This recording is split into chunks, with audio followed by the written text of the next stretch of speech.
네, 안녕하십니까. 오늘 지방자치 30주년 학술대회의 일환으로 오늘 아침 저희 제1세션에서는 한국정치학회 패널로 해외 주민자치 선진 사례를 주제로 해서 토론회를 진행하도록 하겠습니다. 이번 행사는 지방자치 30주년을 계기로 만들어진 행사로 울산의 전시 컨벤션 센터에서 진행이 되고 있습니다. K-밸런스 2025라는 주제로 진행이 되고 있는데요. 오늘은 해외 주민자치 사례, 특히 이 패널에서는 대만의 주민자치 사례를 통해서 한국에 주는 시사점 또는 새로운 정책적 대안을 모색하는데 매우 중요한 함의가 있으리라고 생각을 합니다. 우선 발제자와 토론자 선생님들을 소개해 드리도록 하겠습니다. 오늘 발제를 맡으신 선생님은 우리 학계의 원로이신데 오늘 귀한 발제 시간 주셨습니다. 고려대학교 최흥석 교수님을 소개해 드리겠습니다. 토론을 맡으신 선생님들 소개해 드리겠습니다. 멀리서 오셨습니다. 강원대학교 홍형덕 교수님 소개해 드립니다. 이어서 대진대학교 허훈 교수님 소개해 드리겠습니다. 중앙대학교 김이교 교수님 소개해 드립니다. 한 분 더 토론자가 있습니다. 건국대학교 김필두 교수님이신데 오늘 다른 급한 사정 때문에 참석을 못 하셨습니다. 제가 토론을 대신 읽도록 하겠습니다. 오늘 사회를 맡은 저는 건국대학의 이현출 교수입니다. 오늘 저희들에게 주어진 시간은 1시간 20분입니다. 우선 지영석 교수님께서 준비한 발제를 파워포인트를 통해서 진행을 하시고요. 약 한 25분 정도 부탁드리겠습니다. 나머지 토론은 10분 내외로 선생님들께 부탁을 드리도록 하겠습니다. 그러면 지영석 교수님께 발제를 남기겠습니다. 제가 이제 해외 주민자치인데 제가 그런데 뭐 가장 많이 하는 게 그 타이완이라 거의 이촌장 이를 중심으로 한 주민자치를 하고 있거든요. 그런데 제가 그 대만 주민자치에 대해서는 벌써 다른 자리에서 말씀드린 적이 있기 때문에 오늘은 특히 그 중에서도 파견 공무원 제도라는 거기에 약간 좀 초점을 두고요. 또 하나는 이건 이제 약간 저의 그 바이어스가 들어가는 걸 수도 있는데 이 주민자치에 있어서의 중앙 정부의 역할에 대해서 좀 말씀을 드리려고 합니다. 이게 그 말씀 뭐냐면 주민자치가 가만 놔둔다고 해서 우리가 말 그대로 주민자치라 주민이 알아서 하는 거라고 생각하지만 그냥 놔둔다고 해서 저절로 되는 게 아니다는 거죠. 대만도 그렇고 영국 페리시도 그렇고 그래서 두 가지의 경우에 두 나라에서 얼마나 사실은 중앙 정부가 이 적극적으로 관여해서 주민자치의 판을 벌이고 있는지 사실 그런 거에도 초점을 두고서 말씀을 드리고자 합니다. 앞쪽에는 그래서 타이완 얘기는 제가 간단하게 했습니다. 그래서 타이완에는 이제 지금은 종이로만 있는데 타이완성, 후지엔성이 있고요. 이거는 과거에 이 중화민국 그 시절부터 나온 거죠. 그래서 직할시가 있고 현이 있고 그 다음에 시가 있고 시라는 게 지금은 직할시와 거의 유사해졌습니다. 그리고 구가 있고 향진시가 있고, 향진시까지가 이제 지방자치단체고요. 오늘 말씀드린 이제 이촌은 지방자치단체는 아닙니다.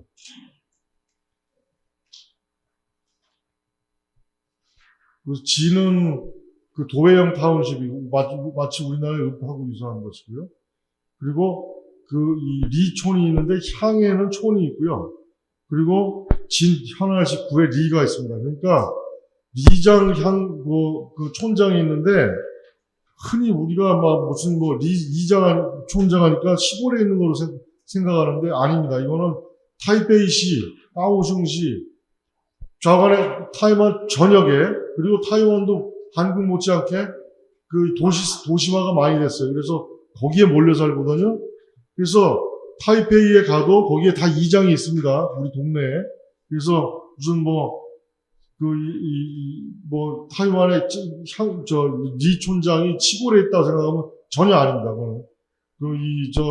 이분들은 동네에 쓰레기차가 돌아다니고 무슨 그 할머니가 돌아다니고 할 때, 그 쓰레기차 걸릴 때 와서 도와주기도 하고 별의별 일 다 합니다. 그리고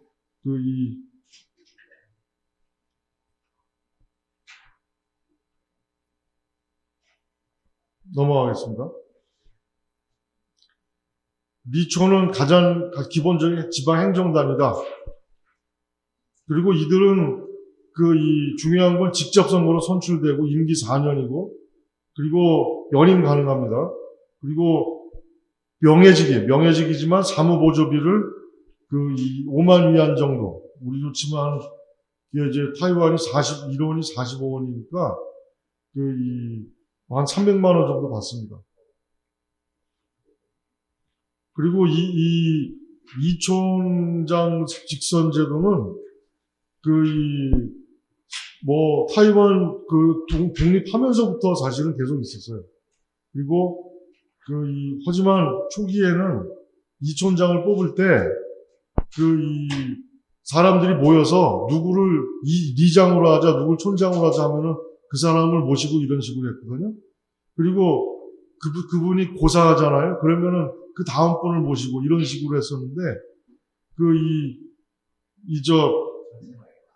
1950년, 61년대부터는요, 국가가 거기에 개입을 해가지고, 지금은 우리 선교관리위원회가 공식적으로 지방선거할 때 이촌장을 같이 뽑습니다.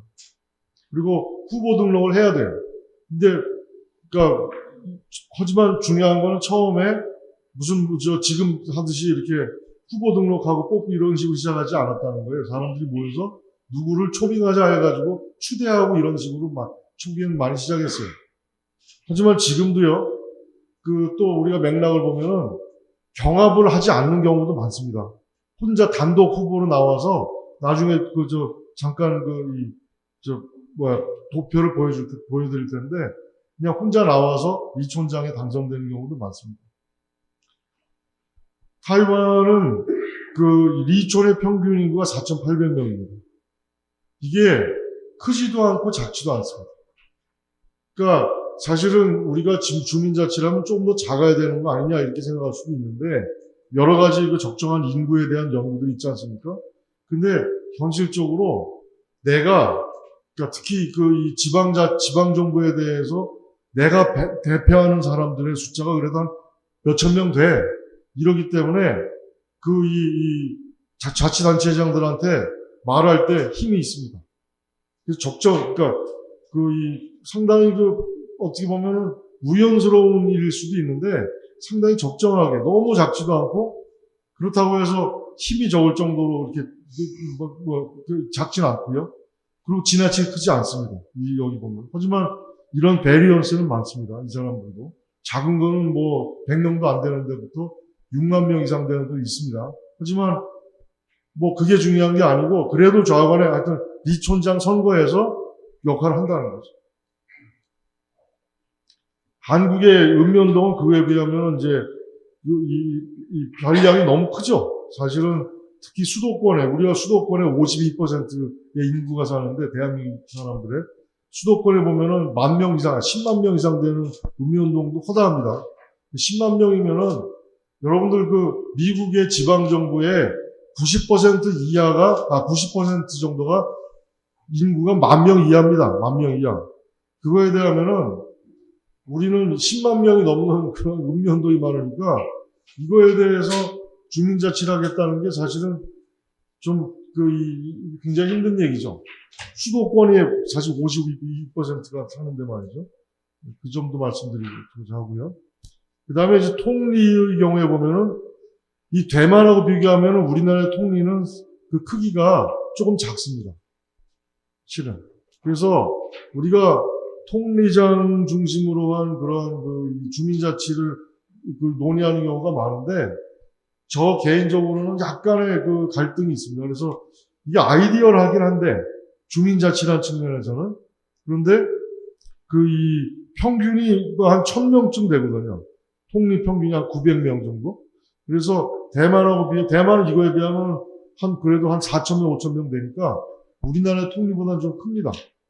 그래서 근데 우리나라 통리는 그보다는 숫자가 작다. 물론 통리 중에서도 그 수도권에 새로 신도시 같은 세종, 수원, 용인 같은 경우에는 통이 상당히 큽니다. 10,000명 이상 되고 하는데 그래서 이 통리들 간에도 뭔가 자발적인 어떤 이 상향적인 그러한 이 주민자치 생각한다면 그들 간에도 뭔가 좀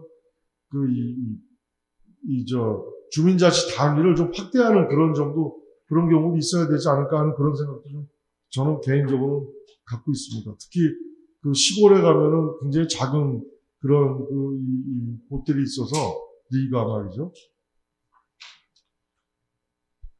그리고 이게 이 보갑제도라는 거에서부터 시작했는데 이게 벌써 멀게는 소문부터인데 사실은 청나라 때 이 사람들이 민간을 조직화하는데 이걸 활용했고요. 지금 리촌이라는 게. 그 다음에 사실은 일제 때 일본이 들어와서 리촌을 더 조직화한 겁니다. 그게 지금 이제 넘어와서 리촌장 선거가 이제 리촌 중심의 주민자치가 된 거죠. 그래서 여기 보면은 청나라 시기에 이 리촌이 본격적으로 생겼고, 일본 식민 통치기에 이 책임자를 지정하는 그런 방식이 됐고, 그 다음에 45년에 중화민국이 들어오면서, 그 다음에 행정구역을 재정비하면서, 그리고 리촌 단위의 제도적, 그런 법적 장치를 갖추었다.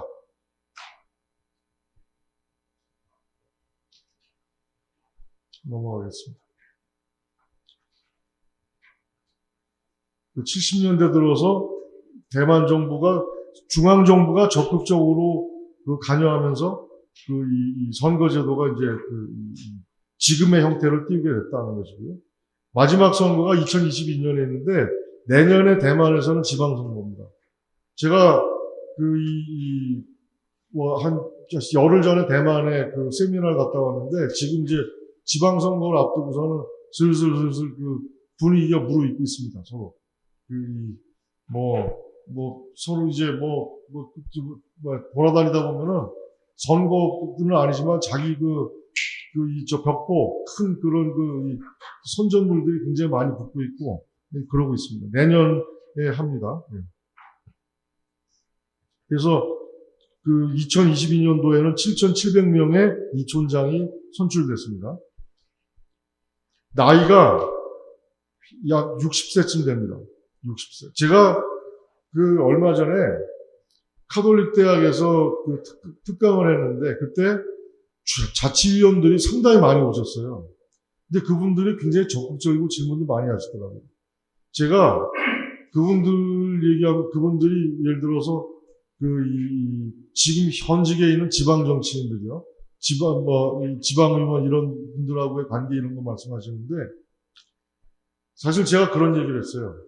자치위원들 연세도 많잖아요. 대만의 경우에도 보면은 지방의원의 나이가 이촌장 나이보다 평균적으로 어립니다. 그러니까 지방 정치인들, 당신네들은 그러니까 나는 정치하려고 하니까 그 사람들 나이가 어린데 이촌장 중에서는 정치하려고 드는 분들도 있지만 카톨릭 대에서 그분들한테도 그 말씀드렸어요. 만약에 선출직으로 바꾸면 열심히 나와서 출마해라 그런 말씀도 드렸고 사실은 여러분들이 지금 젊은 지방의원보다 경험도 많고 지혜도 많고 그래서 좀 다른 트랙이다. 다른 트랙. 예? 이게 흔히 우리가 이촌장 하면 정치하고의 어떤 정치 중립 이런 거하고 또 생각을 하고 같이 이렇게 엮어져서 생각을 하는데 사실은 대만의 이촌장들이 그렇습니다. 그래서 대체로 보면은 시의원, 구의원, 그 사람들은 이제 지방의원이죠. 그분들에 비해서 어리고, 그리고 경험도 많고, 상당한 지혜를 갖고 꼭 정치판에 뛰어들려고 하는 그런 분들도 있어요. 지금 굉장히 어린 친구들도 많이 진출하고 있으니까.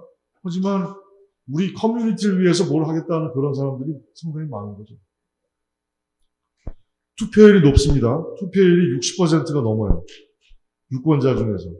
우리 지방선거하고 비하면은 상당히 관심이 많은 거죠. 그건 또 뭘 얘기하냐면은 이촌장이 자기네들 생활에 상당히 중요하다고 생각하는 거예요. 그 사람들은. 투표율 61%면은 이촌장이 완전히 동네 우리 정말 이 동네 대표 뽑는 건데 이렇게 높다는 거는 이게 중요하다고 생각하지 않으면 이 정도 투표하지 않겠죠. 방금 연령 공표 말씀드렸고요. 학력 공표 말씀드렸고, 여기 보면 이제 이게 노란 선이 이게 1인으로 나와서 당선된 곳입니다. 거의 절반이 1인으로 나와서 당선되는 거예요. 그러니까 여기서 무슨 크게 무슨 선거판이 크게 벌어지고 꼭 그런 건 아닙니다. 물론 일부 타이베이 같은데 도시 같은데 보면은 4인이 와서 경선하는 데도 있습니다. 그래서 이촌장 선거에서는 정당의 역할이 많지 않고 개인적 네트워크 위주다.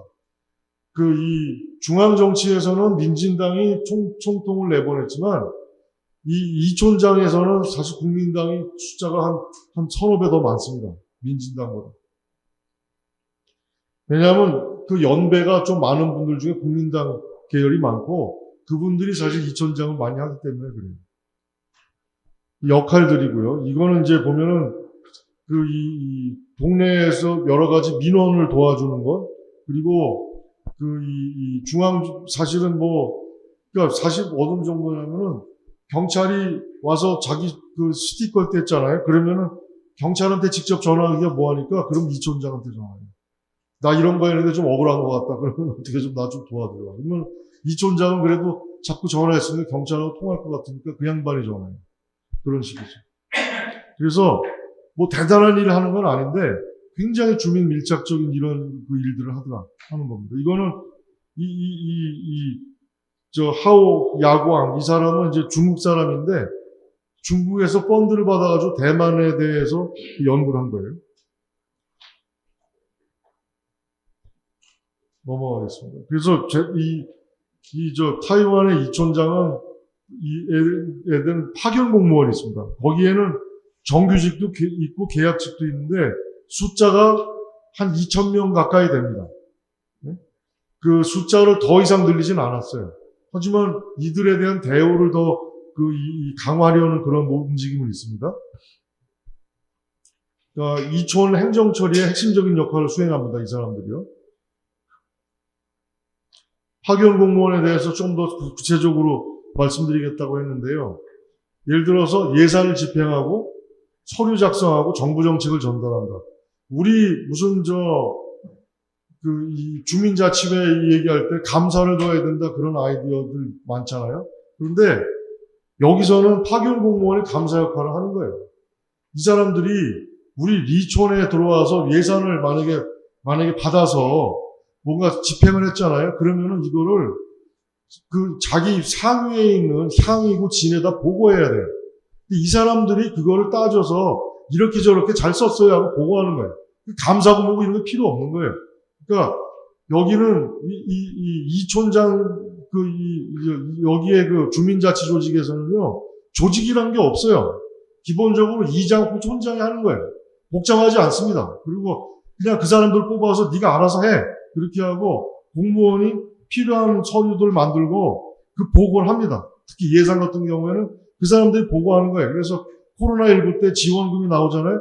그러면 이 사람들이 이촌장들이 나눠주지만 이 사람들이 어떻게 나눴다.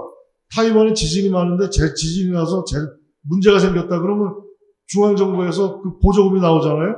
그럼 어떻게 나눠줬다는 거 이 사람들이 보고서 써가지고 보고합니다. 그래서 사실은 아주 현실적으로 간단하게 그냥 주민자치 하는 거예요. 저는 사실 개인적으로는 주민자치회에 이런저런 조직 두고 무겁게 하는 거 사실 별로 아니라고 생각하거든요. 그렇게 하면 그런데 이 사람들은 그렇게 해요. 민원 처리한단 말이죠. 그리고 약간 전문성이 있는 업무들 있잖아요. 일본에서도 보면은 무슨 디지털화 하는 거 이런 거 하잖아요. 총무성에서 돈 줘가지고. 그런 거 사실은 타이완 같으면은 디지털화 굉장히 이 사람들도 추진하는데 파견 공무원이 하는 거예요. 이 촌장이 나이가 연세가 60세 가까이 되신 분들이 대부분 많거든요. 파견 공무원에 도와드리고 하는 거예요. 여기 보면 교육훈련, 이 촌장 대상 워크숍 한다는 디지털 도구 쓴다, 법규 교육 이런 거 그 사람들이 합니다. 그 성과 보고서를 제출합니다. 그래서 이 파견 공무원 제도를 타이완의 우리 지금 지방자치법에 보면은 리정 보도 제도라고 해서 돼 있습니다. 그래서 그 사람들이 쓰는 말은 보도본이라고 돼 있습니다. 그리고 내정부 지방행정 총처. 이 총처는 내정부의 이제 부기구단이요. 이 사람들이 총괄합니다. 그러니까 제가 오늘 중앙정부의 역할에 대해서 말씀을 더 드리겠다고 했는데, 주민자치 그냥 가만 놔뒀다고 이렇게 되는 게 아니라는 거죠. 이거는, 사실은, 저는 우리나라에서 주민자치법들 보니까, 다른 거, 제가 자치 법안, 또 다음에 또 발표해야 된다고 해가지고, 이제 법안 나온 거 보니까, 올해만도 10개도 넘더라고요. 법안, 지방자치법 일부 개정안, 그리고 주민자치법, 제안한 것들이 작년까지 하면 20개도 넘어요. 엄청나게 많더라고요. 전부 다 그 정치인들이 제안하는데, 그 공간이, 사실은 여러 가지로 이용당할 수도 있고. 근데 사실은 행안부가 이 동네, 이 주민자치를 사실 방치하고 어찌 보면은 굉장히 이 디펜시브하게 말이죠. 그렇게 하다 보니까 그 이상한 공간이 생기고 주민자치도 왜곡되고 그런 거 아닌가 하는 생각을 저는 가졌습니다. 이 사람들은 지방정부가, 그러니까 중앙정부가, 내정부가 나서가지고 주민자치를 키우고 그걸 통해서 상당히 이 주민 공공서비스에 대한 어떤 대안을 찾고 있는 그런 모습이 굉장히 강한 거죠. 특히 코로나19라든지 지진 같은 거 재해 났을 때 이들의 역할이 굉장히 큽니다. 예?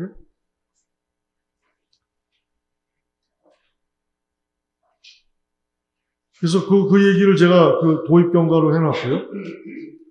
그리고 리촌을 다 모두 지원합니다. 파견 공무원을 통해서. 그런데 농촌이나 고령화된 소도시에다가 파견 공무원의 파견, 도움에 중점을 더 둡니다. 네? 그러니까 이런 거에도 보면은 이제, 이런 데는 전문 행정 능력이 떨어질 것 같으니까 더 파견 공무원을 좀 더 집중적으로 파견해서 도와드려야겠구나. 이런 식으로 자원 배분하는 거죠.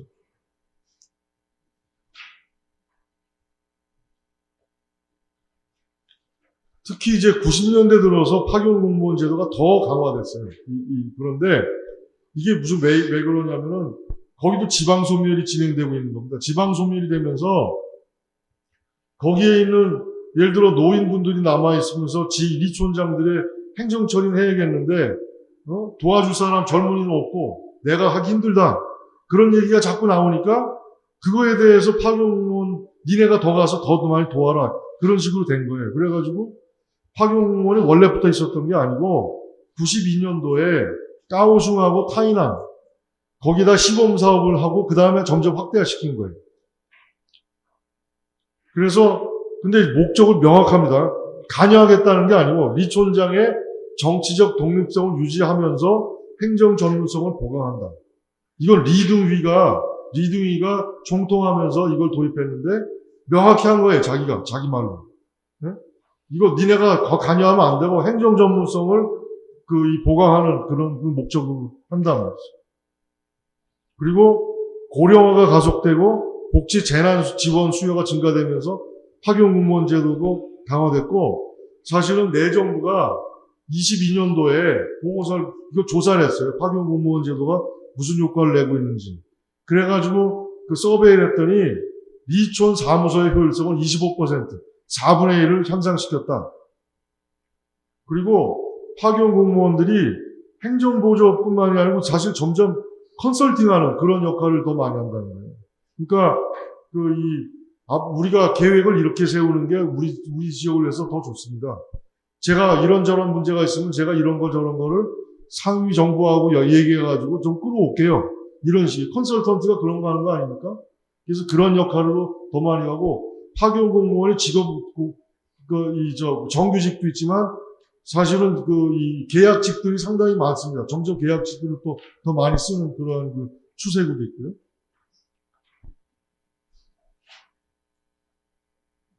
그래서 요거는 92년도 도입할 때부터 이 현재까지의 변화를 제가 여러 가지로 많이 뒤졌습니다. 사실은 여러 개 요즘 AI도 쓰고 이렇게 해가지고 여러 개 뒤졌어요. 그래서 보니까 이 차이잉원 정부 때 디지털화, 모바일 앱 이런 거 관련해서 굉장히 강화시켰고, 경제 위기 때, 아시아 금융 위기 때, 95년도, 2009년도, 그때 이제 복지 정책 위주로 해서 많이 파견 공무원을 활용했고, 그리고 지방 보도법이라고 해가지고, 더 제도화하고 예산을 더 집어넣는 쪽으로 지금 움직이고 있습니다. 그리고 코로나19 때 상당히 역할을 많이 했어요. 그리고 고령화 대응에, 그래서 노인 복지 관련해가지고 예산도 상당히 늘렸는데, 그것을 나름대로 배분하고 하는 역할을 이들이 이제 상당히 하고 있다는 거죠.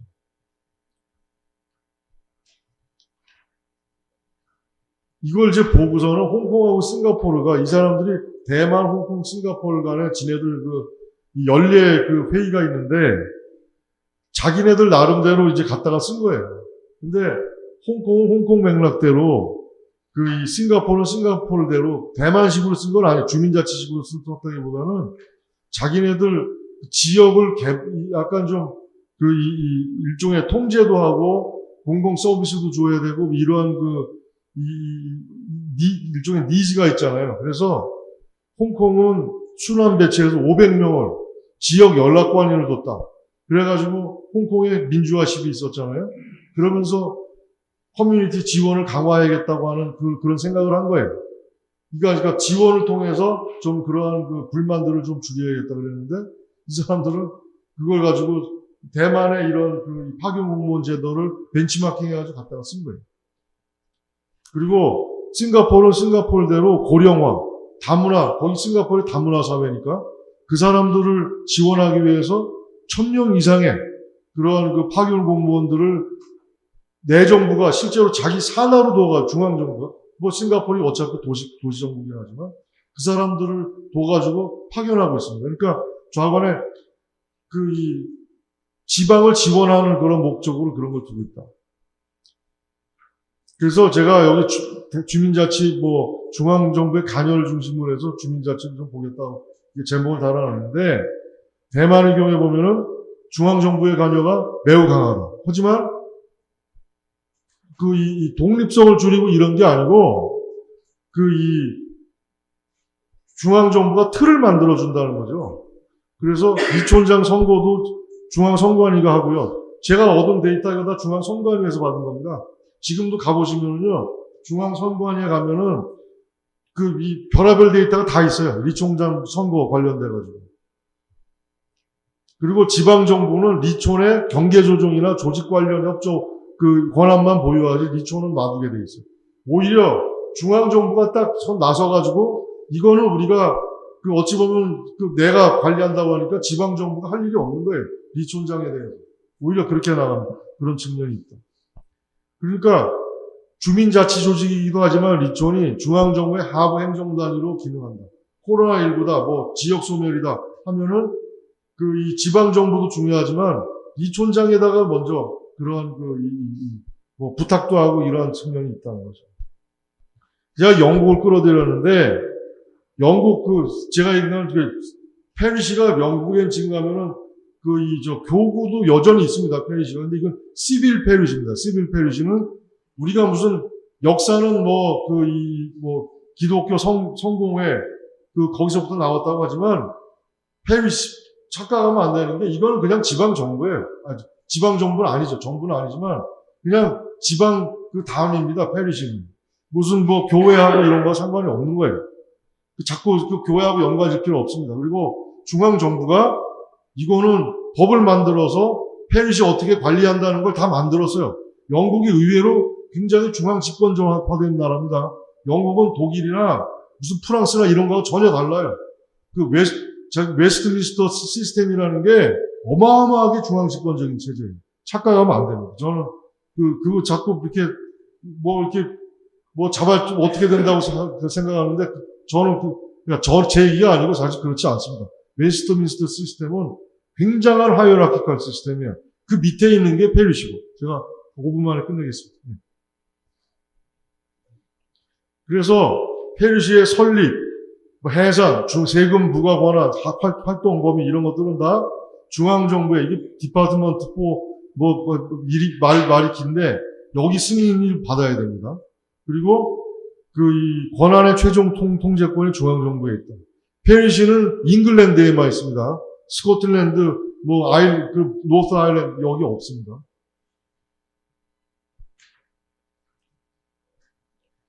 대한민국은 말할 것도 없습니다. 제가 그냥 관주도형으로 이렇게 한다 이렇게 말씀드립니다. 일본도 제가 조금 들여다봤어요. 이 일본은 어떤가 봤더니 이 메가도 때 이 정례회 불합계 다 없애라. 이거는 군국주의의 어떠한 말단 조직이다 이렇게 해서 이렇게 했다가 그 다음에 완전히 자율조직으로 시작했는데 일본도 가만 보니까 총무성이 점차적으로 개입을 해요. 지금 보면. 그래서 지연에 의한 단체다 해가지고 법인화 가능하다. 그렇게 하고 지연법인으로 제도를 도입했고요. 그 다음에 여기 보면은 여기 미우라 히로키라는 사람이 글을 썼더라고요. 한글로 썼어. 근데 지연법인을 통해서 지역 내 주민들이 결성한 조직인데 사실은 그것에 대해서 어느 정도 공동적인 성격을 인정해주는 로컬 가버넌스의 하나의 주체로 여기는 그러한 측면이 있다는 거죠. 잠깐만요. 다 넘어갔더니.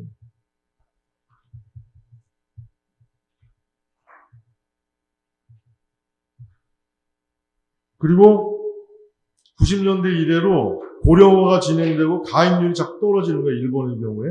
그러면서 이 중앙정부의 지원이 강화되고 있습니다. 일본의 경우에도. 그래서 라인을 통한 디지털화, 요코하마 시의 경우에도 아마 그런 거의 일환이 아닌가 저는 생각이 되는데, 행정 업무 부담을 경감한다든지, 보조금을 증액한다든지, 그리고 지역 NPO하고 연계를 더 장려한다든지, 이런 식의 이제 움직임을 보여주고 있죠. 일본의 경우에도. 그러니까, 제가 제 바이였을 텐데, 주민자치를 중앙정부가 국가적 차원에서 지금 여러 가지 문제를 좀 나름대로 완화하고 해소하는 그런 그런 니드 때문에 자꾸 좀 더 강화하고 이러한 특성을 보이고 있다는 겁니다. 제가 지금 말씀드리는 거예요. 그래서 페리시나 대만의 리촌도 보면 중앙정부 법률에 의해서 생성된 것이다. 그리고 지금 지방정부법에 따라서 페리시 어떻게 만든다는 거 말씀드렸고요. 넘어가겠습니다. 시간도 다 됐다 할까요? 이 두 개를 어떻게 비교했습니다. 그래서 이 리촌장의 경우에는 현과시에 있어서 다국적 질서의 핵심으로 존재한다. 이게 없으면은 거기도 진과 디스트릭트, 구의 구의원들이 다 하겠죠. 근데 구의원들이 그들 위에 있긴 한데, 이 이촌장을 무시할 수가 없는 겁니다. 자기보다 더 나이도 많고, 그리고 사실 재정적으로도 더 무세인 경우가 많아요, 이촌장이.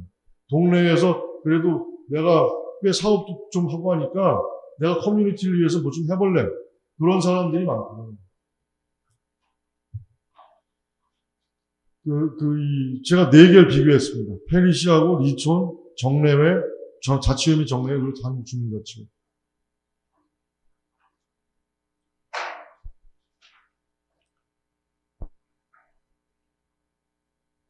이거는 여태까지 말씀드린 거를 이제 정리한 거라 한번 보시기 바랍니다. 지금 말씀드리다 보면 너무 내용이 많고, 하지만 이제 이 역할을 자치권의 범위를 보면은요, 이 페리시가 상당한 독자적 권한을 가지고 있고, 리촌은 그 예산 독립성도 없고 자치권이 제한적이에요. 그러니까 당신이 할 수 있는 거를 커뮤니티에서 주민 밀착적으로 하라 이거예요. 그래서 하지만 너한테 네가 뭐 이것저것 할 수 있는 건 권한은 많지 않아요. 그리고 돈도 없어요. 너 개인적으로 쓸 수 있는 거 그 정도 하고 네가 필요하면 위에 지방정부에 가서 얘기해라. 지방정부에다 얘기할 수가 있어요. 지인하고 향한테 가서 우리 이런 거 필요하니까 해주세요. 이렇게 하는 거지. 내가 집행을 하겠습니다. 그런 거 별로 없습니다. 이총. 할 수 있는 것들은 사실 파견 공무원이 와서 또 그 역할을 또 하는 것이고. 그리고 이 주민자치회나 정례회의 경우에도 보면은 이 공공서비스 보조 역할을 어느 정도 하더라. 우리는 읍면동 예산을 쓰는 거죠, 사실은. 네.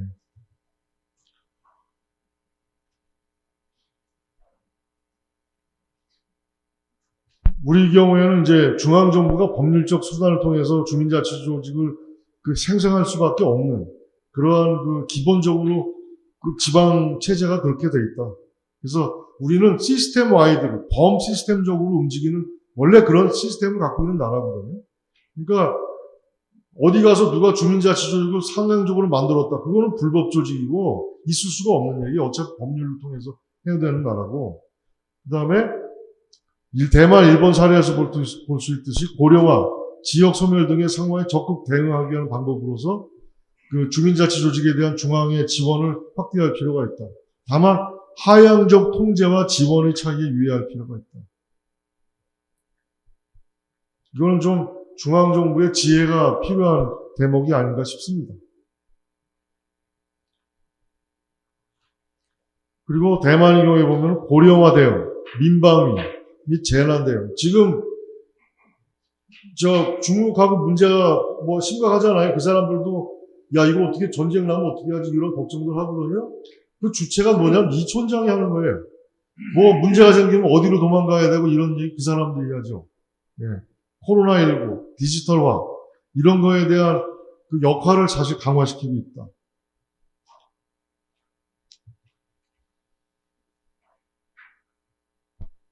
그리고 정당과의 관계, 주민자치 조직과 정당과의 관계에 유의할 필요가 있는데 대만의 경우를 보면은 자연스럽게 주민자치 조직이 주민의 니즈 그리고 공공 서비스 수요 대응 위주로 작동하게 된다.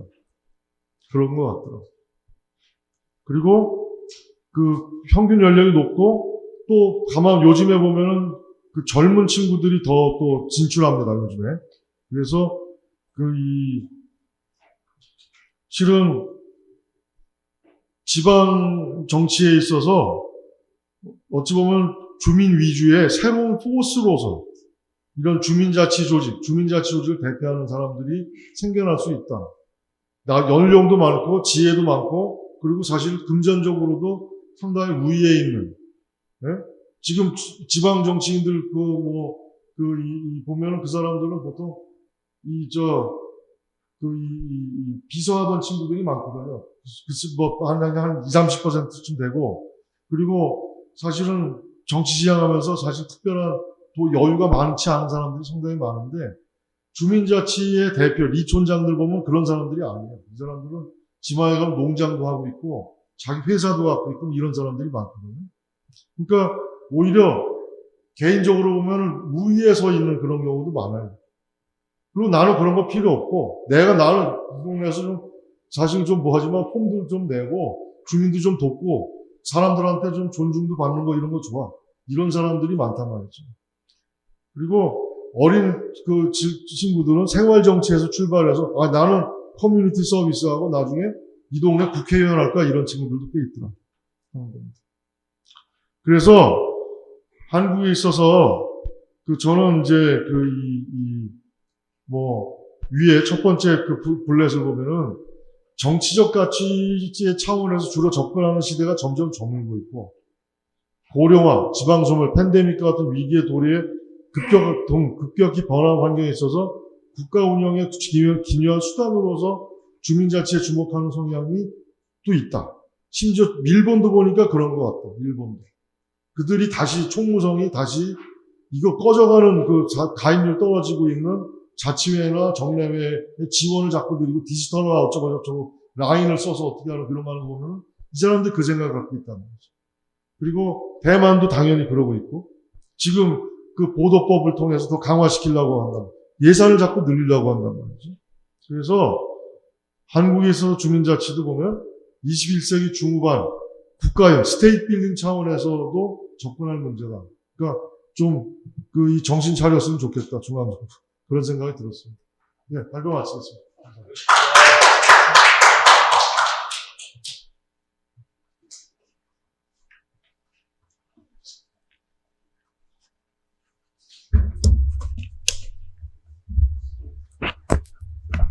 최은숙 교수님께서 너무 수고를 많이 해주셨습니다.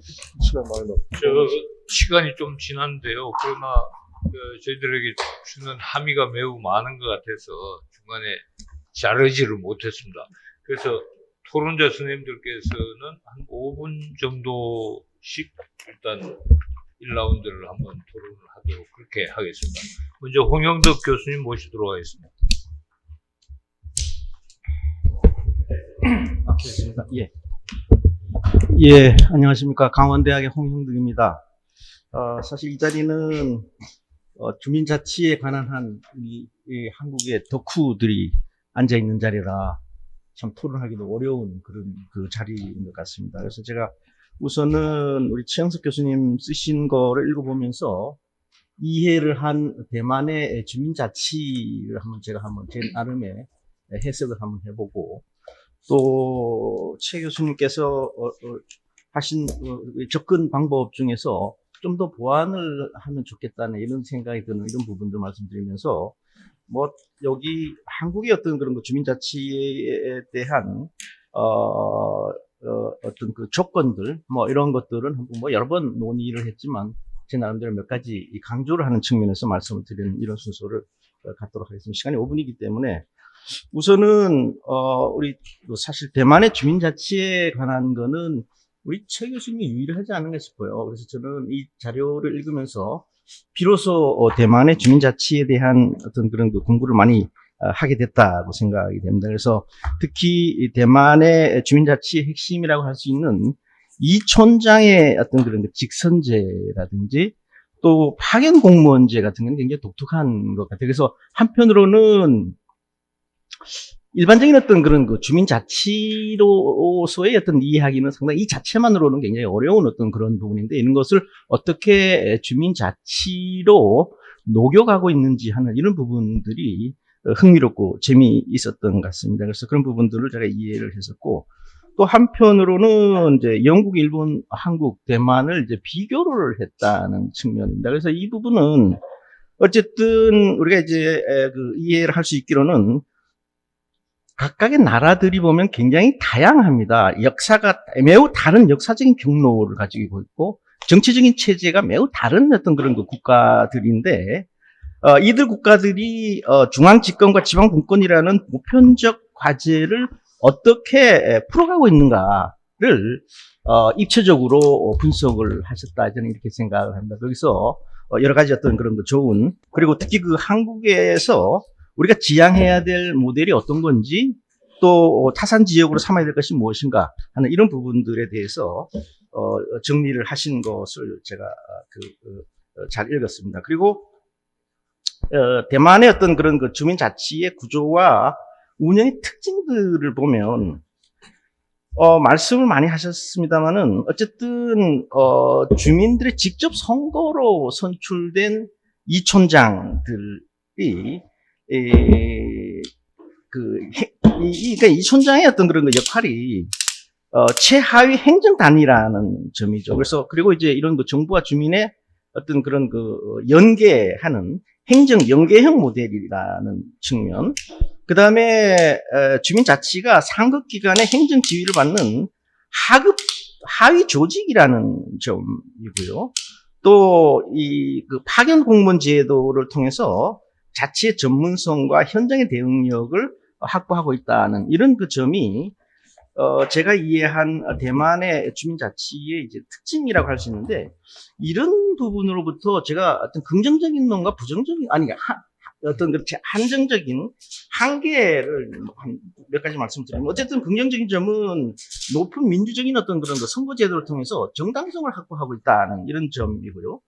두 번째는 활발한 상향적 공동체 활동인데, 요거는 우리 최 교수님께 한 번 더 좀 보충 설명을 듣고 싶었던데, 그러니까, 한편, 제도적인 어떤 그런 그 기반은 중앙정부로부터 강력한 어떤 그런 그 지휘나 통제를 받는 어떤 이런 자치구조라고 할 수 있지만, 그 자체의 그 사구 영조로 대표되는 지역 공동체 만들기 운동이 매우 활발하다고 이렇게 그랬어요. 그래서 이런 부분에 대한 어떤 그런 것들이 어떻게 그 진행되고 있는지가 이제 궁금을 했었는데, 어쨌든 이런 그 공동체 활동이 특징적이고, 또 명확한 어떤 그런 법적 기반이나 행정 체계를 갖고 있다는 부분이 긍정적인 면이라고 한다면, 한계나 이 약점은 아무래도 어떤 강력한 중앙정부의 어떤 그런 통제 하에 있다는 점에서 이런 것들이 그 주민자치하고 어떻게 우리가 일반적인 어떤 그런 그 주민자치 이상하고는 어떻게 연계되는가 하는 이런 부분들이 저는 한계라고 생각을 합니다. 그래서 이게 자치냐 위임자치의 성격이 오히려 더 강하지 않는가 하는 이런 그 생각을 제가 한번 해봤습니다. 그리고 중요한 거는 최하위 어떤 그런 그 주민자치 조직이라고 할 수 있는 건 사실 주민자치 조직이 촌장하고 이제 그 파견 공무원이라고 생각되는데, 여기에 심각한 재정 자립도에 대한 어떤 이런 부분들도 사실 이런 재정적인 어떤 그런 그 자립도를 갖추지 않고서 어떻게 자치가 가능한가 하는 이런 그 의문을 가질 수 있고요.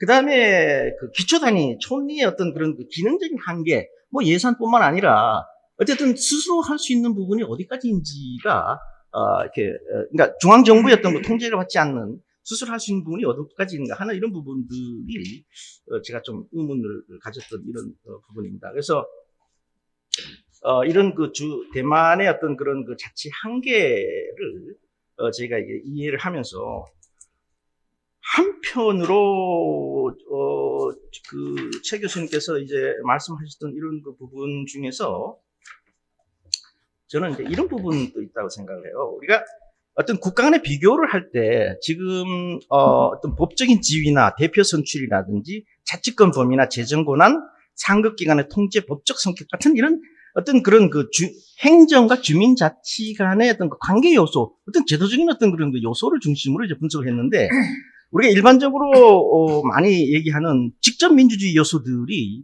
의회를 구성하고 있는가, 또 의회의 어떤 그런 역할이 어떻게 하고 있는가, 주민총회나 주민투표나 또 보충성의 원리나 주민주권과 관련된 이러한 그 이슈들은 적극적으로 이렇게 논의를 하지 않은 것 같아요. 그래서 이런 부분이 제가 뭐 이렇게 찾아보니까 없다고는 하기도 하고, 뭐 이렇게 제한된 어떤 그런 역할을 하고 있다고 하는데, 이런 부분이 실제로 의회 같은 경우에 원칙적인 없지만 예외적으로 이제 시범적으로 운영되고 있다고 하는데, 이런 것들이 앞으로 어떻게 확대될 거라고 생각하시는지. 그다음에 이제 주민총회도 사실 법적으로는 없지만 주민의 어떤 그런 그 의견을 수렴하는 어떤 주민 설명회라든지 뭐 자담회 같은 이런 활동들이 이루어지고 있다고 하더라고요. 근데 이런 것들이 실질적으로 어떤 그런 그 역할을 활성화되어 있는지 하는 이런 부분도 제가 듣고 싶고요. 주민투표나 이 보충성의 원리에 대한 것도 뭐 어떤 그 제도나 법적인 어떤 그런 그 규정 이래서는 이렇게 나타나 있지 않다고 얘기를 하는데, 실제로 어떤 그런 자치 현장에서는 이러한 것들이 어느 정도 이제 반영이 될 수 있도록 노력하고 있는지 하는 이런 부분들을 제가 한번 더 듣고 싶고요. 주민주권, 뭐, 선거를 통해서 이제 강력하게 이제 반영을 하고 있다고 이렇게 얘기하는데, 사실 이런 그 제도적인 장치들이, 얼마나 잘 하고 있는지 하는 이런 부분들을 제가, 듣고 싶었던 거고요. 그 다음에, 시간이 제가 좀 더 써도 되나요? 네. 예. 그 다음에 이거는 사실 뭐, 제가 뭐라 하나요? 어떤 이 방법론상의 어떤 그런 문제인데, 한편으로 이게 이제 우리 최 교수님께서 이제 접근하신 부분 중에서, 여러, 국가들을 이제 비교를 하고 이제 대만의 어떤 그런 그 특성을 이제 말씀을 하셨는데, 이제 일종의 방법론상의 어떤 한계를 몇 가지 말씀드리면, 그러니까 대만은 제도적인 특성이 중앙 집권적인 행정 체제에 의해서 작동한다는 점을 충분히 어떤 그런 전제할 필요가 있지 않나 하는 이런 생각이 들었습니다. 그래서 법적인 통일성이나 행정의 어떤 그런 지원이 강력한 대신에 지역의 실질적인 자율성은 제한될 수 있는 그런 한계가 가지고 있지 않겠냐 하는 이런 그 생각이 들고요. 그 다음에 주민 참여의 어떤 그런, 그러니까 어떤 그 질적인 측면에 대한 어떤 그런 분석도, 예를 들어서 어떤 그런 거 참여 동기나 참여 수준이라든지 그 부분에서 내에서 어떤 의사결정, 이 과정이나 이런 부분들은 어떻게 하는지, 사실 뭐 짧은 글이기 때문에 그런 한계가 있다고 생각하는데, 그 다음에, 뭐, 우리의 어떤 그런 그 자치 수준에 대한 어떤 그런 그 비교도, 제도적인 측면에서 이제 그 분석을 하고 있어서, 그 제도 이외의 문화나 역사나 이런 측면에서 사실 보면 영국도 그러고, 그게 현재 나타나고 있는 것보다도 굉장히 과거로부터 어떤 그런 흐름도 굉장히 중요하게 영향을 미치는 것 같아요. 그래서 뭐 이런 부분들에 대한 거, 또, 아까 뭐 설명하셨죠. 이총장 제도의 어떤 그런 고령화 문제라든지 여성 대표성의 어떤 그런 부족한 그런 부분이라든지 이런 것들이 지역 간의 편차는 없나 하는 이런 생각도 이제 제가 좀 가져봤습니다. 그래서 시간이 없어서 앞으로 우리 주민 자치를 위한 뭐 세 가지 우리 그 논문을 통해서 제가 확인을 하고 또 강조하고 싶은 거는 어쨌든 법적 지위를 부여하는 게 굉장히 중요한 것 같아요. 우리 주민자치 조직의 법적 지위는 뭐 아주 필요한 것 같고, 한국에서. 그 다음에 두 번째가, 뭐, 일본도 그러고, 뭐, 영국도 이제 지금 그런 어떤 추세인데, 자치 사무의 어떤 그런 그 획기적인 이양인데, 권한의 실질화죠. 권한의 실질화 과정도 이게 중요한 부분이라고 생각되고, 마지막에, 뭐, 아무리 강조해도 지나치지 않는 이런 부분들이 이 재정이라고 생각합니다. 자치재원의 어떤 그런 거 확보할 수 있는 이런 여건도 만들어주는 것이 이제 중요하다고 제가 생각하는데, 만약에 제가 기회를 한 번 더 주신다면, 페리시에 대해서 제가 잠깐 말씀 더 드리고 싶어요. 나중에 2라운드에. 그러니까 2라운드에서 우리 페리시에 대해서도 우리가 아주 그 문헌에 나타나고 있는 이 말고, 페리시의 어떤 그런 그 본질에 대해서 제가 잠깐 말씀 드릴 수 있는 기회를 가지면 좋겠습니다. 네. 하겠습니다. 예, 감사합니다. 토론할 내용들이 상당히 많은데, 시간을 많이 못 드려서 죄송합니다. 이어서 허훈 교수님 모시겠습니다.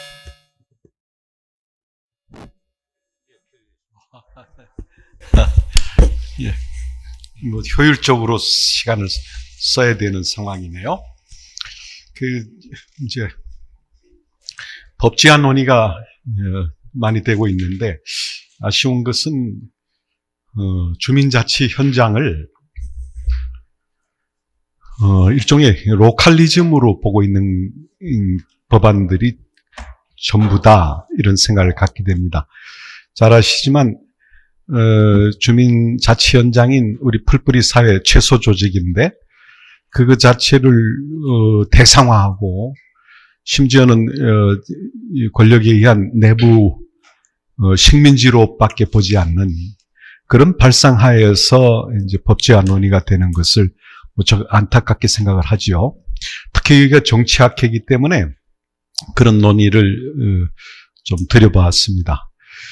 대만의 이 촌리 주민자치가 갖는 시사점은 비교 정치학적으로도 좀 봐야 될 것인데 우리 최 교수님이 이 대만을 드러냈다는 것에 감사를 하면서 이 동아시아권 특히 일본의 그 정례회 자치회라고 하는 것이 결국에는 대만에도 상당히 영향을 미치고 있는 것인데 그럼에도 불구하고 이 촌리 자치제 그 좀 찾아봤더니 제 토론문으로는 26페이지인데 대만은 주민자치라고 하기보다는 이 촌리 자치제도라고 쓰는 게 우리하고 제일 가깝고 기층 민주주의 또는 기층 칠이다 이렇게 이제 사용하고 있더라고요. 뭐 그것은 대개로 같은 의미지겠지만 이게 이제 촌리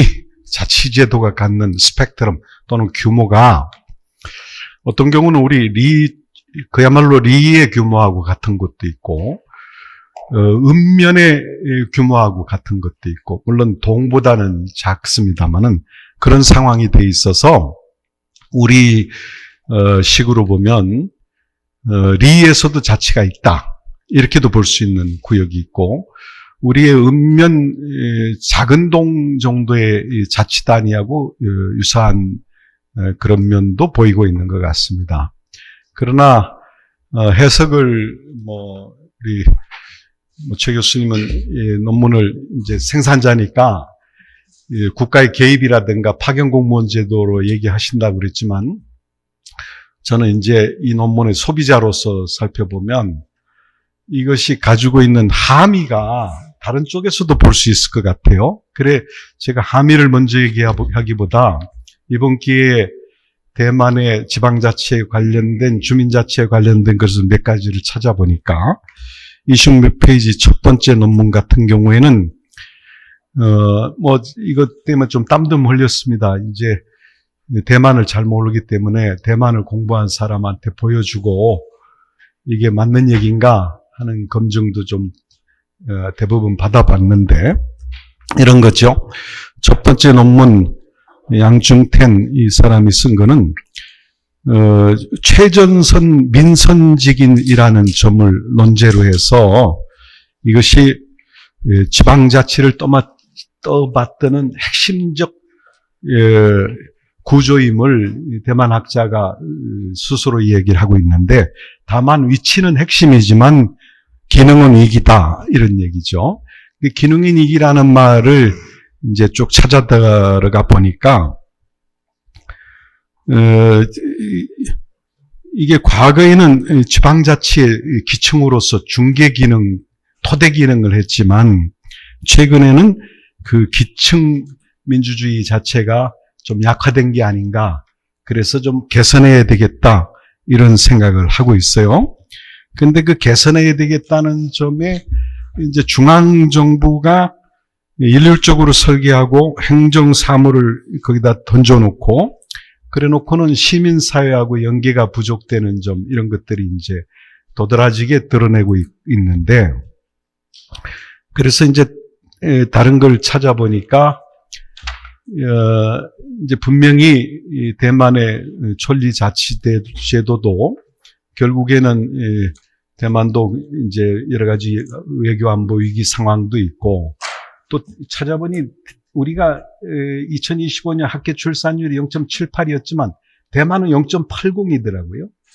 그러니까 이게 지금 이게 대만이나 우리나 이 국가가 이제 모든 것을 다 책임질 수 없는 시대이기 때문에 또 인구가 이렇게 감소되는 상황에서는 우리 이현출 교수가 얘기하는 새로운 사회계약이 필요해서 주민자치조직에서 감당할 것은 감당을 해줘야 되는 그런 필요성이 우리도 있고 대만도 있다 하는 그런 얘기를 할 수 있을 수밖에 없을 것 같아요. 그런데 이제 이 대만의 천리자치제도가 누누이 비판되는 것은 기존의 NGO 조직이라든가 풀뿌리 사회를 기반으로 한 조직들과 경쟁 관계에 있거나 포섭하지 못하고 있는 것 이런 것들을 소개를 하고 있어요. 그 점이 하나 있고 두 번째는 정당 표방을 할 수 있도록 천리 장을 뽑고 있는데 물론 이제 무당파가 80%가 넘고 있기 때문에 그것은 미미하지만은 우리가 이제 촌리에서 이를테면 우리도 돌봄의 사유단위 지금 현재 읍면동 주민자치는 돌봄할 수 없어요. 그냥 봉사단체 역할만 하지. 근데 실제로 제가 다니고 있는 공동체 현장에서는 100명의 이 공동체 자치를 하는 곳에서도 돌봄과 교육과 그다음에 공동체 소득을 훌륭하게 이루어내는 곳들이 여러 곳 있습니다. 그러니까 우리가 그런 곳들을 이 법제화하는 가운데에서 정말 처음부터 다시 논의할 수 있는 근본부터 논의하는 그런 시기로 우리 정치학계도 같이 하고 있다 이런 생각이 들어서 그렇다면 대만의 천리자치에서 받아들여야 될 점은 여전히 이제 지역사회에서의 서비스 제공 기능을 촌리자치라는 이름으로 뭐 저는 이제 준자치로 보는데 제공되는 자료에 의하면 신베이시 같은데 의회도 있단 말이죠. 촌의회도 있고. 그래서 그냥 행정하부 조직으로만 치부하고 말기에는 그러면은 우리가 인사이트를 얻기가 어려울 것 같아요. 그래서 대만 이 작은 단위에서도 이 정당의 문제도 발생하고 이 새로운 시대의 인구 감소 시대의 새로운 사회개혁의 이 가능성, 새로운 공공 서비스의 가능성도 보이고 있다는 점을 들어보면 분명히 지금 생각하는 것처럼 저는 파견 공무원제 그 이상으로 본질적인 주민자치에 중요한 시사점을 제공한다 이렇게 생각을 합니다.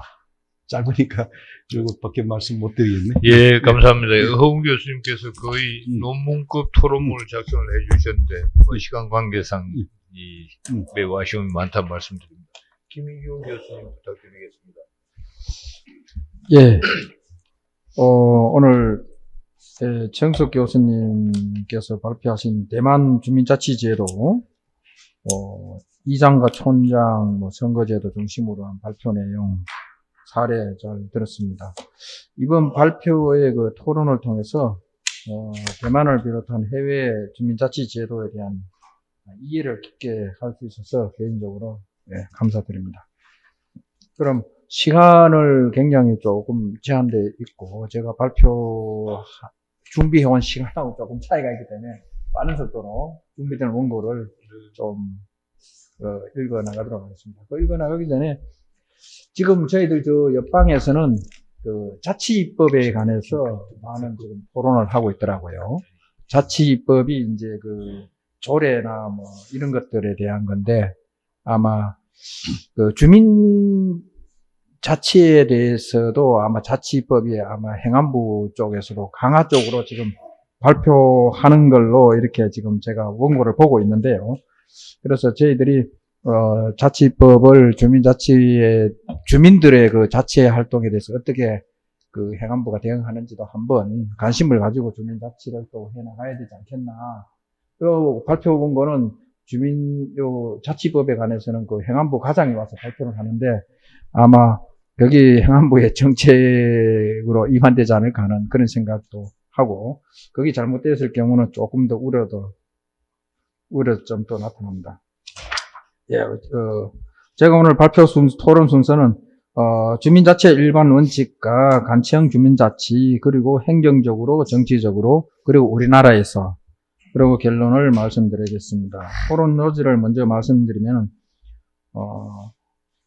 정석 교수님께서 발표하신 그 내용을 토대로 해서 대만은 그 리촌 단위의 그 직선제, 이장과 총장 제도와 법적 지위를 기반으로 실질적 주민자치를 운영하고 있는 반면에 우리나라는 주민자치가 행정위탁형으로 제한된 자치 기능을 수행하고 있어서 법적 자치권 부여와 행정 의존도 완화가 향후에 주민자치 발전의 핵심적 과제가 아닌가 하는 이런 생각이 듭니다. 먼저 주민자치의 일반 원칙에 대해서 말씀드리겠습니다. 주민자치의 기본 일반 원칙은 주민들이 자신의 동기와 의지, 역량을 바탕으로 마을의 생활과 문제를 스스로 해결하는 것이다. 즉 주민 스스로 살고 스스로 결정하고 그리고 스스로 실행하는 것이 이 원칙이 아닌가 하는 그런 생각이 듭니다. 그러나 현실에서 마을과 같은 집합적 단위에서는 개인 단위와 달리 집합적 동기와 의지 그리고 협력적 역량이 요구된다고 봅니다. 주민 모두가 참여하여 공동체적 결정을 내리고 실행할 수 있는 구조가 필요하다고 봅니다. 우리나라 역사에서는 근린 단위에서 주민들에게 자치를 맡긴 경험이 없습니다. 조선시대나 일제강점기나 현대에 이르기까지 제도적으로 실현되는 주민자치는 존재하지 않았으며 주민자치는 행정과 제도의 통제하에 이루어졌다라고 저는 그렇게 보고 있습니다. 두 번째 이제 간치형 주민자치인데 현재 한국의 우리나라의 주민자치 제도는 주민자치위원회와 주민자치회라는 이름에는 주민자치라는 용어를 사용하고 있습니다. 실제 내용은 관료적 총재에 머물러 있다고 봅니다. 그럼 왜 그럴까라는 의문이 제기되는데 이 의문은 굉장히 중요하다고 봅니다. 우리의 주민자치 제도가 이름은 주민자치인데 실질은 관료자치에 머물러 있는 이유는 한둘이 아니라고 봅니다. 구조적 그리고 제도적, 역사적, 정책적 요인이 복합적으로 작용했기 때문이라고 봅니다. 행정적, 정치적 그런 것들을 보기 전에 구조적 이유는 한국 주민자치가 간주도로 출발을 했고 법적 지위는 굉장히 취약한 상태고 법률 부재가 됩니다. 그리고 권한과 예산 기능은 실질적으로 자치를 막는 구조로 되어 있고 주민 대표성은 결핍되어 있고 재정 자율성은 부재되어 있습니다. 이런 내용들은 제가 원고 서면으로 대신하고 넘어가겠습니다. 통제형 주민 참여 인식과 행정 중심으로 통제 구조가 되어 있고 특히 대만과 한국의 우리나라를 비교하면 더 선명한데 그 부분도 서면으로 대신하고 있습니다. 발표를 하다 보니까 시간이 굉장히 잘 가네요. 벌써 5분이 흘렀습니다. 예. 행정적으로 보면은 한국에서는 지금까지 공무원이 독점해온 행정 영역을 주민이 스스로 수행할 수 있었음에도 불구하고 이를 주민에게 이전할 법적, 제도적, 정책적 수단이 마련되어 있지 않다고 봅니다. 이 관건은 지방자치단체가 근본적으로 신뢰할 수 있고 정책적으로 협력할 수 있는 주민자치위원회를 어떻게 만들 수 있는가인데 최인석 교수님께서 발제한 대만의 촌리 제도는 많은 것을 시사해 준다고 봅니다. 대만의 제도에 대해서는 최인석 교수님 원고를 대신하겠습니다. 정치적으로 보면은 현재 한국의 그 통리장은 읍면동장이 선정 위촉하는 구조로 되어 있어 정치인이 시군구장이나 시군구 의회의 영향력 아래에 놓을 수밖에 없다라고 하고요. 그러나 통리장은 주민 선출이 바람직한데 그거는 대만의 사례도 굉장히 유용하다고 봅니다.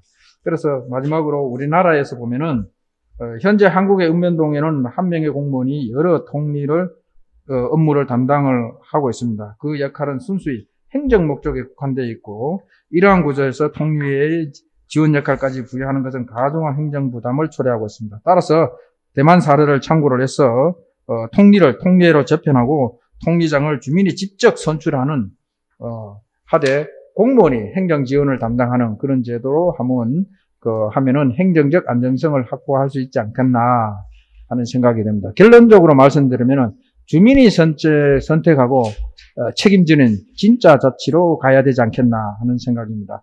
그리고 서면으로 마지막 부분에 질문 2가지를 담았습니다. 그 부분에 대해서는 서면으로 질문을 하겠습니다. 감사합니다. 예, 시간을 너무 독촉해서 죄송합니다. 오늘 사실은 이 자리에 참석 못하셨지만은 김필두 교수님께서 토론자로 참석을 해주셨는데 토론문을 보내주셨습니다. 제가 간단히 요약을 하자면은 최 교수님 그 대만 사례가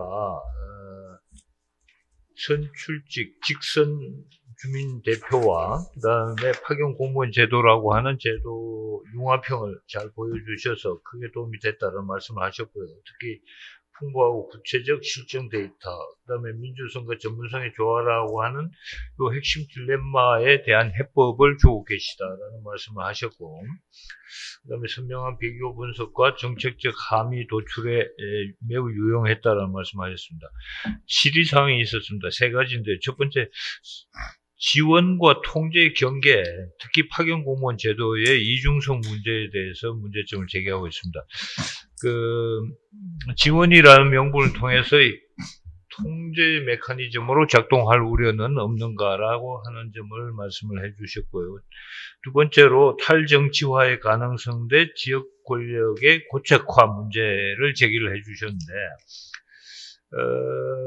무당파 비율이 높은 고령층 비율도 높고 하는 이런 모델을 한국에 도입할 경우에 하향적 정당 정치의 영향력이 줄어들 것이라고 말씀을 하셨는데 오히려 이것이 비공식적 권력 네트워크의 사유화로 흐를 가능성은 없느냐.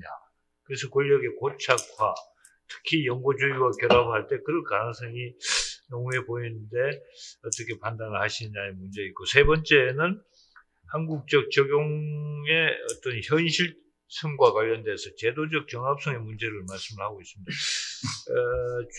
대만의 이 촌장 제도에 있어서 특히 이게 혁신적이지만 한국 기존 행정 체제와의 정합성 문제가 야기될 수 있겠다.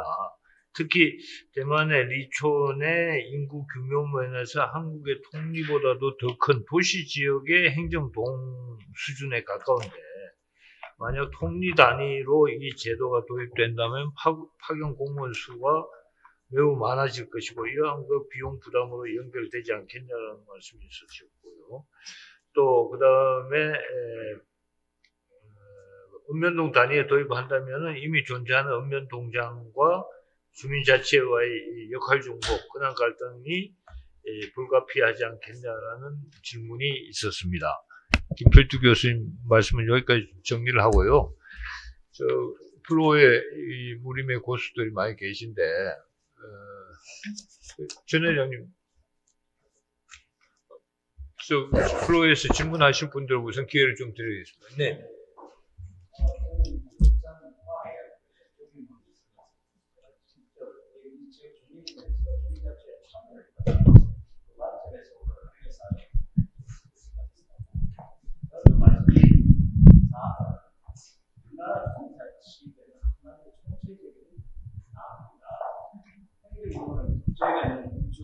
망역시만 보면 행정기관은 관심이 없습니다. 일단 관심도 없고 그다음에 그 담당자는 지식이 없어요. 주민자치에 대한 지식이. 왜 해야 되는지도 모르고 있습니다.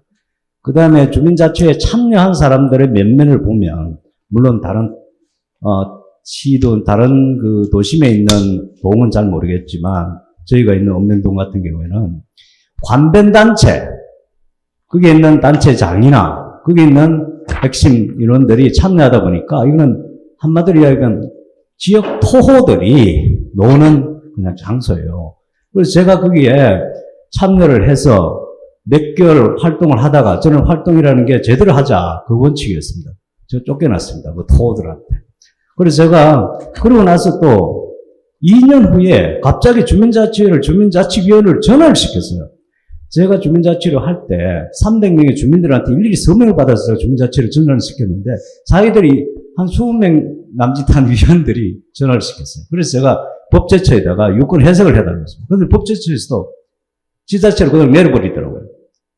이런 일들이 저는 좀 많이 있을 것 같고 차제 정말 우리 주민자치가 지금 한 15년 가까이 10여 년 이상 진행됐는데 제대로 되려면 제도적인 그런 보완도 당연히 필요하지만 국민들이 국민주권 지금 얘기하지 않습니까? 저는 주민주권이 왜 중요한지 민주주의가 도대체 왜 중요한지 우리가 살아가는데 이 주민자치가 왜 필요한지 그런 걸 저는 정부에서 국민들 대상으로 대대적인 홍보를 지속적으로 해야 돼요. 지금 안 그래도 우리 각자 도생 사회지 않습니까? 그런 사회에서 조그마한 마을에도 이게 사람들 그 민의를 수렴하기 힘듭니다. 그러면 대국민 교육도 홍보를 지속적으로 해야 되지 않나.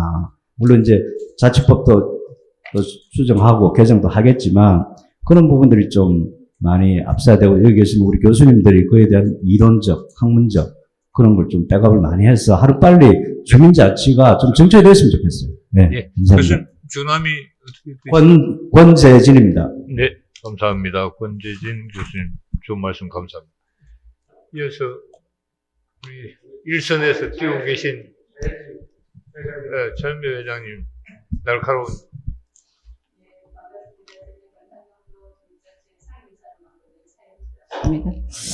우리 연출 교수님께서 저를 반가워하실지 안 하실지 좀 의문스럽긴 합니다.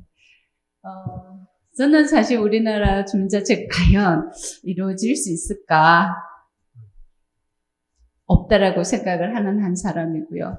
제가 이제 쭉 이렇게 이 골목을 오면서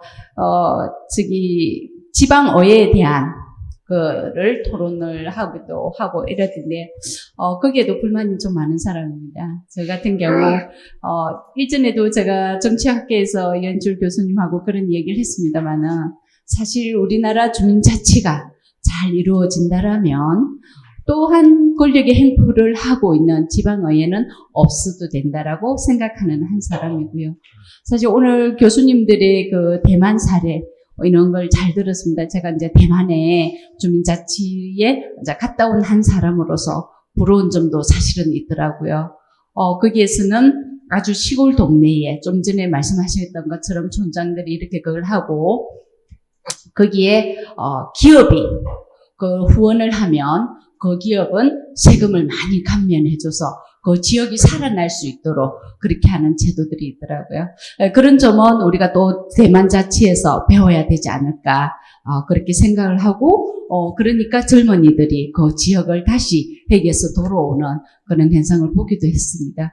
제가 일본도 갔다 오고 스위스도 갔다 오고 다 이제 주민자치를 돌아본 한 사람으로서 과연 우리나라 주민자치는 할 수 있을까? 기본법? 아니 조례도 제대로 읍면동에서 조례도 제대로 제정되지 않는 이런 곳들이 굉장히 많고요. 이게 권력의 횡포이지 않을까. 이번에도 마찬가지로 행안부에서 뭐 주민자치 조례, 주민자치 입법 뭐 이렇게 이야기는 하지만 이거는 형식상밖에 되지 않는다. 하지만 저희 경상남도 주민자치회는 저희 스스로가 자력적으로 일어나려고 많이 노력을 하고 있습니다. 사실 이게 이번에 급하게 이렇게 됐던 것도 이 사무관이 저희 경상남도 주민자치회 박람회를 올해 7회를 남해군에서 했었습니다. 그 사례를 보러 오셔가지고 사실 이걸 급하게 한 것으로 알고 있습니다. 부스도 운영을 하고 지금 저희 삼청에서는 사례 발표를 하고 있습니다. 이런 것도 이제 그 사무관이 급하게 만들어서 이렇게 하는데 내년도에는 정말 주민자치 스스로가 주민 이런 것을 할 수 있고 행사를 만들 수 있고 주민자치가 뭔지를 알리는 그런 계기가 될 수 있도록 해줬으면 좋겠고 열린산행시민연합이 아닌 전국의 주민자치회가 똘똘 뭉쳐서 이런 사례들을 할 수 있는 장이 좀 마련됐으면 너무나도 좋겠다. 저희 한 바람입니다. 교수님들 감사합니다. 제가 최현지 위원님께서 늘 날카로운 말씀들을 하셔가지고 주민자치가 활성화될 거라고 저는 기대를 크게 하고 있는 사람입니다. 감사합니다.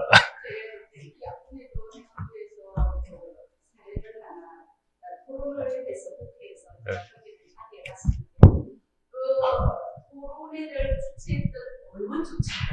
사실은 인사만 하고 가버리더라고요. 그래서 내가 이게 뭐지? 저 사람이 정말 지방 분권에 대한 의지가 있는지 그런 것도 굉장히 아쉬웠습니다. 알겠습니다. 다음은 중앙대학교 전상직 교수님 모시겠습니다. 네, 정석 교수님 오늘 발제 정말 고맙습니다. 왜냐하면 지금 그 세 가지를 제가 오늘 말씀 좀 드리고 싶은 게 있는데요. 지금 현재 그 지역 유지라는 개념에 관한 유감입니다. 그 조선 때는 실제 양반들이 그 향안 만들어서 향안은 지방노예입니다. 이제 만들어서 유지 행세를 했거든요. 이게 일제가 되면서 이 사람들을 다 매도하고 일본서 교육받은 사람하고 또 재력 있는 사람들이 신흥유지로 등장을 했다가 이 양반들이 해방되면서 또 매도를 당합니다. 그러고 난 뒤에는 우린 지역 유지를 못 만들었습니다. 아까 울산 주민자치위원님 말씀하신 대로 이제 직능단체 장들이 지역 유지가 돼버리면 이제 이상한 이제 진공 현상이 지방에 있다는 말씀을 먼저 좀 드리고 싶고요. 이 진공된 상태에서 정치적으로 보면 여기에 지역 유지 세력을 하나, 지역 유지가 다시 등장하는 어떤 그런 제도를 도입하는 게 주민자치인데, 그 주민자치를 도입하려고 그러면 정치적으로 전부 경계를 할 겁니다. 지금까지 없던 제도이기 때문에, 정치의 위협이 되기 때문에, 저건 긍정적이든 뭐 부정적이든 위협은 될 것 같습니다. 그 연관돼. 그러기 때문에 정치적인 긴장이 매우 있을 것 같고요. 그 다음 또 필요한 거는 이게 주민자치가 이제 힘을 받게 되면 행정 분야에서 또 긴장을 하지 않을 수 없습니다. 그래서 제가 봤을 때 사회적인 어떤 자본을 형성할 수 있는 체계는 필요한데 지금까지 그 체계가 없던 진공 상태, 행정이 독점하고 있는 상태에 있다가 그 세력이 하나 형성된다면 정치적인 긴장과 행정적인 긴장이 필수적인데 이 부분에 관해서 해소를 하지 않으면 제가 보기에는 주민자치법 국회에서 통과시킬 리를 만무하고 공무원들이 찬성한 리 만무합니다. 거기에 대해서 최영석 교수님께서 대만에서 어떻게 했는지 그 사례를 정말 오늘 잘 설명을 해주셨는데 이제 향진시 밑에 리촌이지 않습니까? 이제 우리 같으면 우리 읍면동하고 통하고 걸쳐 있는 것 같습니다. 이제 우리 같으면 하려 그러면 읍면동을 없애버리고 통도 없애버리고 이촌을 만들면 되거든요. 그래서 한 3, 4천 명 단위의 리장을 주민들이 선거하고 그 밑에 이제 공무원들이 배치가 돼서 한다면 어떨까? 저건 상당히 더 지금보다 훨씬 나을 것 같습니다. 지금 읍면동이 가지고 있는 문제나 통리가 가지고 있는 놓치고 있는 문제를 아마 훨씬 더 잘할 것 같은데, 단지 이제 우리나라 도입하는 데 있어서는 그 상당한 충격이 지금 현재 있는 읍면동 제도 해체해야 되고 통리 제도도 해체해야 되는데 이걸 살려놓고 할 수 있는 방안은 없을까라는 이제 그런 어려운 주문을 좀 드리고 싶어서 이제 그 고맙다는 말씀과 동시에 매우 어려운 부탁 좀 드리고 싶습니다. 고맙습니다. 네, 감사합니다. 마지막으로 제가 예. 간단하게 이게 우리가 추구하는 게 근린의 자치인데 이 대만의 이 자치가 규모가 굉장히 커요. 어? 근데 이 근린 자치를 할 수 있는 단위고 이게 선진적인 겁니까? 그걸 한번 말씀해 주세요. 리는 리촌 밑에 린이 있습니다. 그러니까 동네 그 셀이 주민자치의 셀이 무엇인가? 다시 말해서 세포가 허은 교수가 말하는 그런 작은 단위부터 마을 단위부터 가야 되지 않나, 이런 지금 우리는 너무나 큰 계획을 하고 있지 않나 이런 생각을 좀 합니다. 예, 감사합니다. 방금 말씀하신 분은 대구대학교의 전영평 교수님이셨고요. 자, 이제 시간이 됐는데 지금까지 토론자 선생님들과 플로우 토론 통합해서 정숙 교수님께서 간단히 마무리하는 말씀을 좀 부탁드리겠습니다. 예, 여러 가지 사실 고민도 되고 좋은 도움 말씀 많이 주셔서 너무 좋았습니다. 이게 그러니까 규모 문제인데요. 여기가 이제 대만의 리촌이 한 4천 명 좀 넘거든요. 그런데 그렇죠. 그런데 어떤 면이 있냐면요. 그게 전혀 작동하지 않을 것 같다고 생각하는 게, 작동하지 않지는 않을 거라고 생각하는 게, 일단 대도시권에서는 리가 커요. 근데 대도시가 아닌 곳에 가면은, 여기 지금 제가 3쪽에 보면은 이제 대만 리촌의 인구 분포가 되어 있는데, 대도시가 아닌 곳에 가면은 숫자가 확 줄어듭니다. 그리고 여기 난토 같은 경우에 보면은 그거는 이제 구 쪽에 있는데 이거는 숫자가 1000명도 있고 몇백 명도 있고 그렇거든요. 그러니까 사실은 우리도 보면은 이 큰 도시에서는 한 10,000명쯤 해도 내가 그 정도의 이렇게 촌장하고 이렇게 가깝게 보고 그런 수요가 많을까? 그거는 좀 아닐 것 같거든요. 그러니까 어떻게 작동하는 거냐 하면은 제가 보기에는 시골에서 우리 동네에 사람이 별로 없고 노인네들만 주로 있어. 그럼 거기는 사실은 숫자도 적고요. 그럼 촌장이 가깝게 보이는 거예요, 그 사람들은. 그런데 도시에서는 내 아파트인데 한 10,000명쯤 돼. 내가 촌장 볼 일이 뭐가 있어? 사실 그러니까 적당하게 필요하면 내가 선거를 해서 뽑았기 때문에 우리 마을에 문제가 있으면은 얘기를 하는 거예요. 근데 그건 10,000명이고 몇만 명이고 장부하관에 우리가 이 안에서는 여러 가지 직업적인, 예를 들어서 내가 배드민턴 하면 배드민턴 동호회 중에서 우리 동호회가 한 수백 명 되는데, 야, 이 문제는 우리 리장한테 얘기해야겠어. 그럼 리장이면 그 안에 우리가 실자, 예를 들어서 굉장히 커가지고 한 3만 명쯤 된다고 해봐요. 그러면 그 사람한테 얘기해가지고 얘기하고 그 사람은 또 그 정도의 또 힘도 센 거예요. 서울에 있는 내가 우리 리에, 타이페이에 있는 리에 물이 굉장히 커가지고서는, 여기 보면은, 하여튼 큰, 6만 명 되는데도 한 100개, 150개 된다고 그랬잖아요. 그 이제 그런 사람은 사실은 힘도 좀 받는 것이고, 하지만 동네에 가서, 예를 들어 1000명 미만, 몇백 명 되는데 그런 데에 있는 촌장들은, 그건 더 주민하고 밀착되어 있는 거죠. 그러니까 작동이, 사실은 저희가 일률적으로 몇 명 정도 이하가 돼야지 작동이 될 거다, 이렇게 접근할 문제는 아니라고 생각해요. 그거는 이제 그 문제는 늘 있다고 생각합니다. 그래서,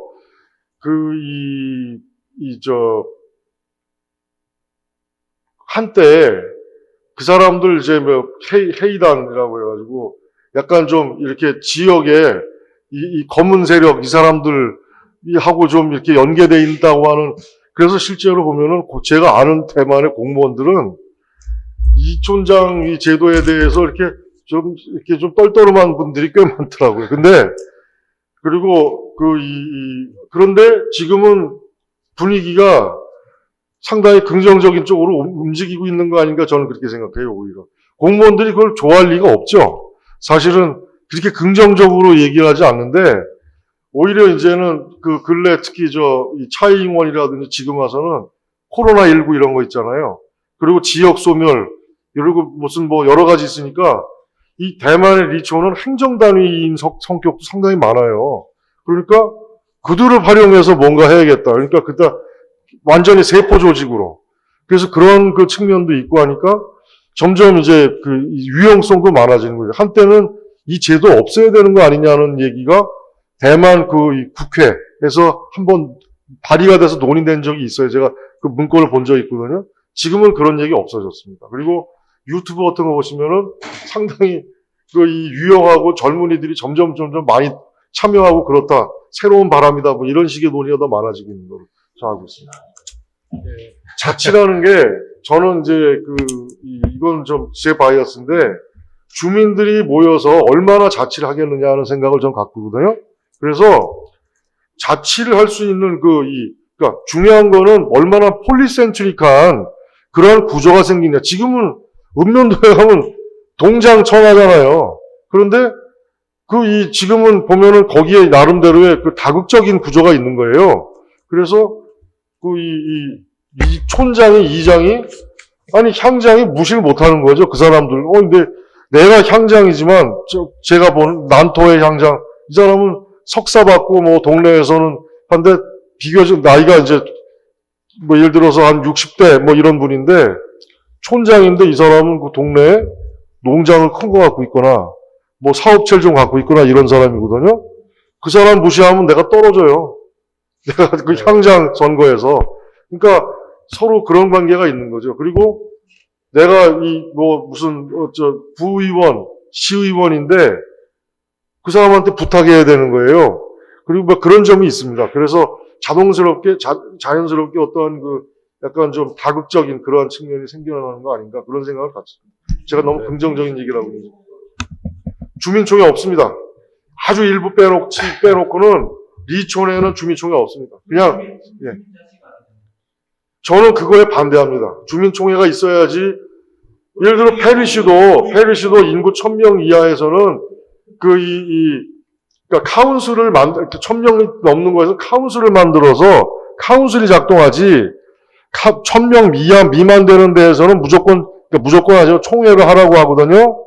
그런데 넘는 데에서는 카운슬이 움직이는 거지, 총회로 해가지고 다 그렇게 1년에 한 번씩 해라 이렇게 하는 거지, 주민들이 자발적으로 그렇게 하는 게 꼭 주민자치다?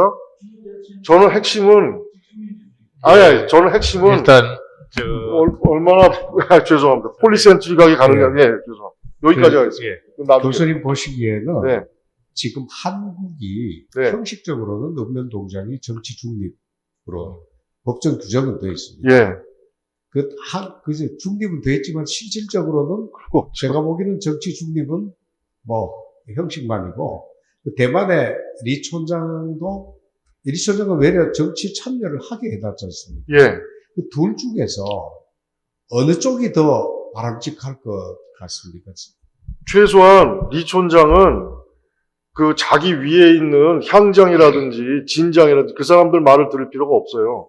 심지어는 어떤 문제가 있냐면은 대륙, 그 중국에서 이촌장들을 관광을 시켜요. 그러면 중앙정부가 싫어하죠. 중국에서 쟤네들이 이촌장을 파고든다 이렇게 생각하거든요. 왜냐하면 그게 민심이기 때문에 그 정도의 여지가 있는 거예요. 그만큼 사실은 다국적이라는 거예요. 그 사람들은. 그래서 중국에서는 민심을 파고들기 위해서 사실 국민당이 더 세거든요. 무당파가 80%지만 그러니까 확 그 리촌장들 집단 관광시키고 그래가지고 문제가 되고 그래요. 그러니까 그 얘기는 뭐냐면은 우리는 오히려 읍면동장은 이 단체장 말을 들어야 되잖아요. 그리고 단체장은 정당 공천을 받아야 되고 그런 문제가 오히려 없습니다. 거기는 내가 그래도 주민 선출된 것이고 그러니까 오히려 중국에서 들어가가지고 손을 뻗쳐가지고 어떻게 해보려고 하는 그 여지가 생길 정도죠. 우리가 훨씬 더 모노센트릭합니다. 저는 그렇게 생각합니다. 거기는 그런 네. 여지가 생길 정도. 감사합니다.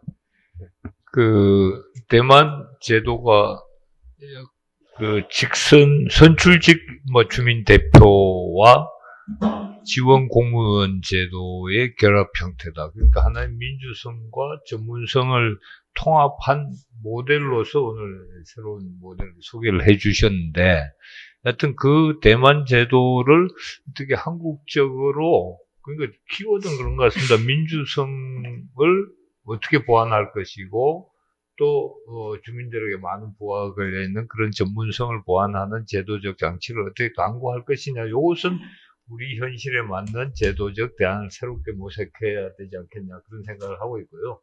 아까 조성호 교수님 말씀하신 대로 사실 민주성의 기준이 여러 가지가 있겠지만은 일단 이 직선을 통한 주민 대표를 뽑는다는 이 자체는 매우 획기적이고 의미 있는 모델이지 않냐 그런 생각을 하고 있습니다.